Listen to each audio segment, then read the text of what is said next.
梨園一夢燃點起百載粵劇藝術之路，每位回首探看梨園嘅人都可以尋找到無限風光。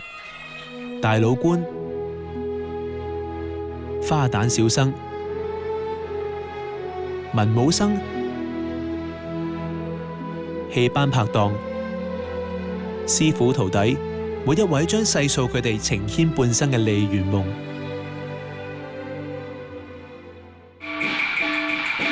台前嘅一刻風姿卓躍，源於台後嘅半生苦練。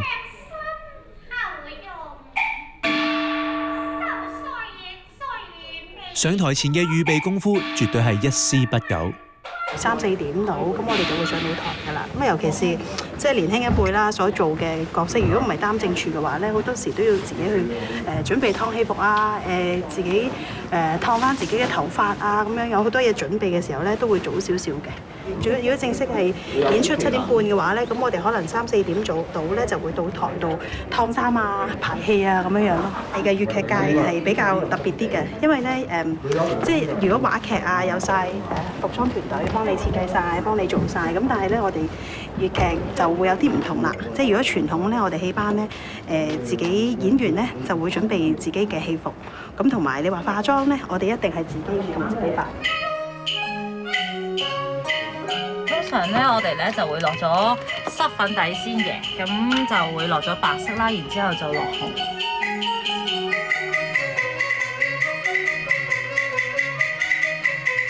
跟住就會落乾嘅粉啦，亦都係白同紅，跟住就會落眼耳口鼻㗎啦。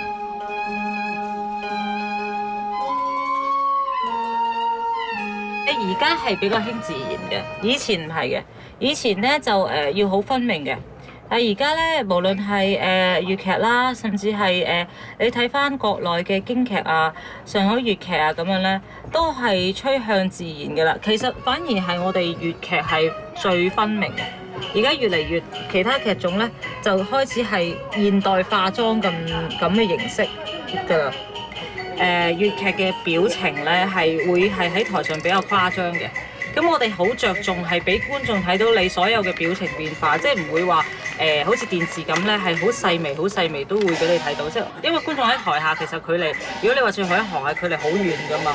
咁我哋希望連最後一行都可以睇到佢嘅表情變化。咁所以我哋咧就會係比較誇張啲去令到佢睇得到咯。咁譬如我要瞪大眼咁樣，如果我唔畫到咁誇張，可能台下好遠都未必會睇到㗎嘛。咁所以我哋就要適合嗰個演出嘅模式咯。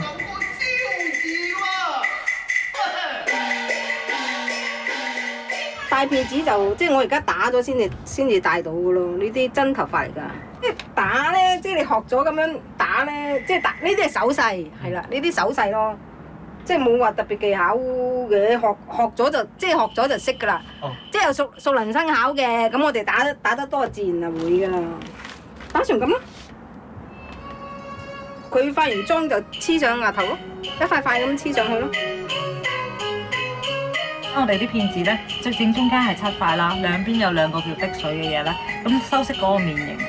咁喺嗰個片子咧，我哋咧係唔會就咁戴上去，會將啲刨花咧係有一啲黏，即係用水浸咗之後有啲黏液咁嘅狀咧，令到個片子可以變形嘅。咁但係呢啲黏液咧就會係如果直接落個頭度咧，就都幾恐怖下嘅。所以我哋咧就會有塊布啦，令到佢遮一遮佢。同其他舞台表演略有不同，粵劇強調演員要全面照顧自己，尤其係自己嘅妝容，因為全面了解自己，先能夠令自己同角色結合，完美地演繹當中神韻。難㗎，其實即係我自己喺美術嗰方面就比較我覺得唔係太過咩嘅，所以咧經常要用好多時間嚟去鑽研下，睇下人哋嘅化妝啊，咁樣去點樣會靚啲咯。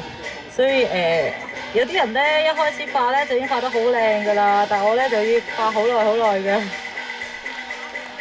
咁當然所有嘅地方都要畫得仔細啲啦，同埋其實我哋好着重嗰個白紅嗰個混巡嘅譬如呢個位，通常有啲人咧就會係呢個紅就好紅，跟住下邊就完全純白咁樣。咁但係我哋唔係嘅，我哋要係 soft 由呢度慢慢漸變落去，咁係最靚嘅。咁呢個都要注意嗰個化妝嘅形式咯，就係嗰啲前輩已經同你講話，其實自己係摸自己個樣係最好嘅。咁所以咧係你有人化咧，你唔係佢個手，即係我哋叫手部咧，即係化妝個手勢，嗰個手部係都係未必係一定啱對自己係最好。所以咧最好嘅方式咧就由自己去化，自己慢慢喺不斷嘅琢磨之中咧去化靚佢，咁係最好嘅咯。由預備到一手一腳，台後嘅功夫絕不馬虎。化妝髮飾用心講究，藝術中所重視嘅仔細，正正體現喺粵劇之中。